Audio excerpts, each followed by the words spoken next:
So my name is Ricky Barranco with the National Louis University, and for this week's discussion, I will be talking about the European Union. I know most of us, obviously, through reading the text and through recent news, we're all familiar with who and what the European Union is. However, in this presentation, there will be a quick summary or synopsis of what they are and what are some of their goals and what are some of their issues that they're currently having, not only as a union itself, but also that could affect the United States as well. But however, they are made up of three main institutions in the European Union, which are led by their respective presidents. The European Parliament President, Martin Schulz, the European Council President, Donald Tusk, and the European Commission President, Jean-Claude Juncker. And then the presidency of the Council of the EU is not led by a single person, but it's rotated every 6 months in whichever country is holding the Council presidency. Currently, the European Union has 28 European countries. It initially started out as an economic union. That was obviously the main goal. However, since then, since more and more countries have joined, it is since now a political union, which has caused a lot of controversy, a lot of issues between multiple parties, multiple countries. But the EU was soon established, soon after World War II, to regain the European economic stability and eliminate the trade barriers amongst one another. They wanted to unify the continent of Europe rather than having all of these barriers. It was impossible to get from country to country. Each country had its different currency. So the European Union was established to build that stability and eliminate the trade barriers amongst one another. The idea was to boost all economies in the European Union, eliminate the trade barriers, like I said, and avoid any further conflicts between one another. And the obvious the obvious reason the EU is all about and what it's established for, the mobility, the growth, stability, and has the single currency, which I just mentioned, as the euro. The European Union, it's on a must-to-know basis. It's something that I believe it's really important that all of us need to keep an eye out on. Just in most recent news through family ties and whatnot, I've been paying closer attention to the European Union on what's going on. But the purpose of the European Union was to establish a unified market of many European countries. Back in 2003, that's when the actual European Union was created. It has 15. It started off with 15 nations. Austria, Belgium, Denmark, Finland, France, Germany, Great Britain, Greece, Netherlands, Ireland, Italy, Luxembourg, Spain, Portugal, and Sweden. However, then an additional 10 countries were added on in 2004. Most recently, Croatia was added to the Union, making it the 28th member of the Union. The purpose of this organization was to eliminate the trade barriers and then establish its own currency, which is the euro. This allowed the businesses to compare and contrast between other businesses and products and obviously maintain a sort of stability and what's going on throughout the entire continent of Europe, and created that unified currency for simpler strategies to make purchase amongst each other, whether it's trading. A lot of the import does come within its own countries. A lot of the European Union's import, is traded amongst European countries. Exports as well. However, it's important that they were able to do that. The appeal of the union makes it very worthy for MNCs to establish businesses. It makes it very appealing, especially in the recent article that we did for our class about the Canadian manufacturing company entering one of the, I believe it was Poland. It does make it very appealing for MNCs to enter this market. It has its problems, just like any other countries. It has problems with countries like Hungary, Poland, the Czech Republic, and Russia. But some of these countries have worked out the kinks to boost toward the mindset of the European Union Party. And lastly, the European Union is governed with the principle of representative democracy. Like I said, some of the institutions within the European Union are the European Parliament, European Council, and the Council of the EU, which are representatives by the people. However, some of the people now in most recent news with Greece and the UK, they feel like the people don't necessarily have a say anymore, and that's one of the biggest issues right now.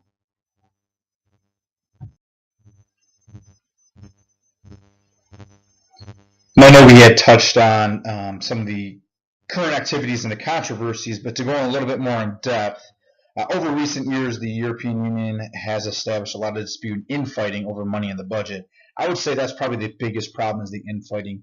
you have a lot of different countries involved in one union, and they're trying to sort things out and figure things out what's best for the entire economy and the markets.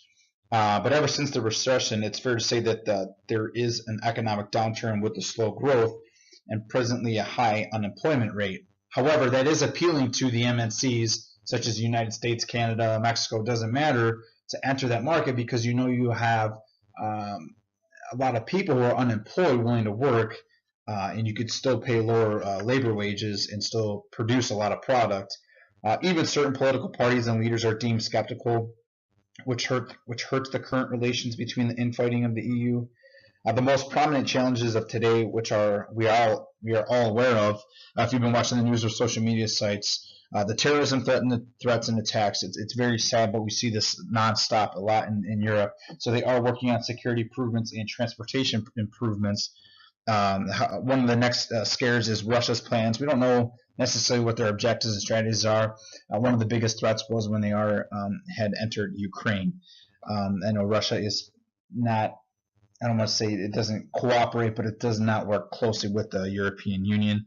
The migration of refugees escaping countries who are facing terrorist threats or war, they have to work on laws and regulations on how to accept them when these immigrants are coming in and trying to escape and try to do better for their families.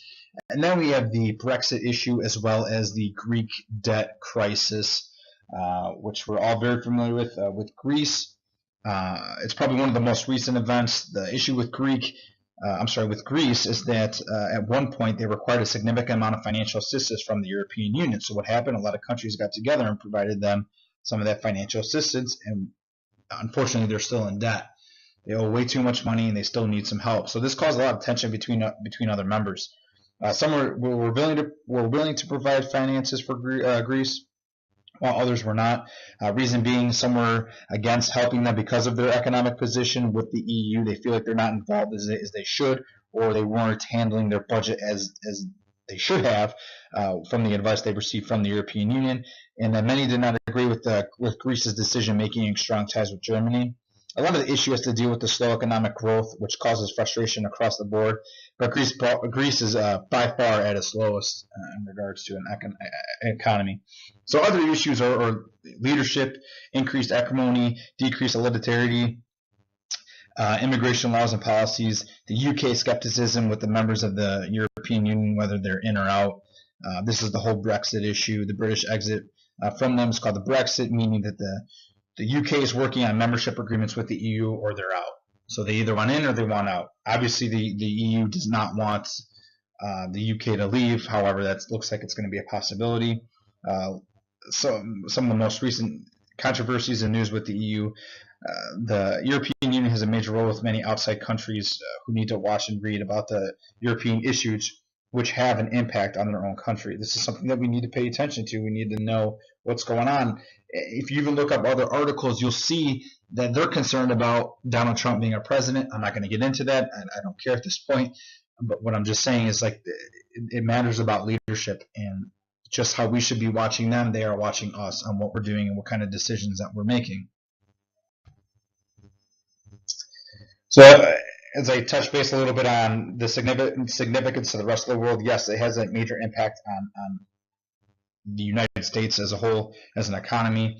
Has positive and negative effects for the international management, as well as business impacts on the MNC strategies that corporations need to look when they're globalizing. They are a welcoming economy. They did have a huge growth rate when they were first established, I believe, from 1989 to about 2007, when the recession kind of took place. But the European Union has created a plan that ignited across Europe to promote stability, peace, and prosperity, and the fight for human rights. They have structured themselves about equality and peace and the democracy of human rights, which helped abolish border controls, which allow people to travel from one country to another without issue. Now, it's huge part of businesses when you're traveling, from business to business or country to country. It's easier for anybody to get in or get out. So they made it easier, safer, and more transferable for businesses and employees alike to work throughout the continent. The European Union has called their success the internal market. This enabled people to gain access to certain goods, services, and money, and for people to live a better and sustained life throughout Europe. back then this did not exist, and every country had too many restrictions and barriers and would not allow them for economic growth as it is today. One of the statistics that I had located from 1989 to about 2007, they had a growth of about 170, an economic growth of about 177%. Now that's huge. Recession hit. Now it's a slow growth, and now they're kind of scrambling things together to work to get better, to boost their economy. As far as the trade, this is where it impacts us the most. Trading with the world, there are approximately 20% of the global exports and imports. A large portion of the European Union countries can be seen by trading with other European Union countries. Recession did take a toll on the European trading. However, it still remains the world's largest player for trading globally at 16.4% of global imports. And in comparison for global exports, the European Union is at 15.4%, while China is around 13.4%, and the United States is at 10.5%. So again, this is something, how it does have a significant impact to the rest of the world about the European Union and its alliances with partnerships, businesses, it doesn't matter. It still has a huge significant role in how we either manage our companies or our MNCs, or if we want to go global into other European countries. But this is what you have to look at. You have to pay attention to the European Union because it does have an effect on us overall. I just wanted to thank everybody. I appreciate any and all feedback. I know this is a quick PowerPoint, about 5 or 6 slides, but any and all information I really appreciate. I think it is important that we do pay attention to the European Union. Like I said over and over again, it does and can have a huge impact. They are a huge player to the world in economic success. And again, since more and more companies are going global, they are opening manufacturing plants in Europe, especially in your centralized European countries, which have access not only to the West or the East. But again, you still have to pay attention to the Brexit scandal, the Brexit issue, Greece's debt crisis, as well as what Russia has planned, as well as who is becoming president, not only with our countries, but other countries. They are scared. Everyone is worried. However, I think, as human beings, we will all work together and we'll figure out the challenges and the future prospects of, how we're going to handle this. So I'd like to thank everybody, and thanks for listening and watching.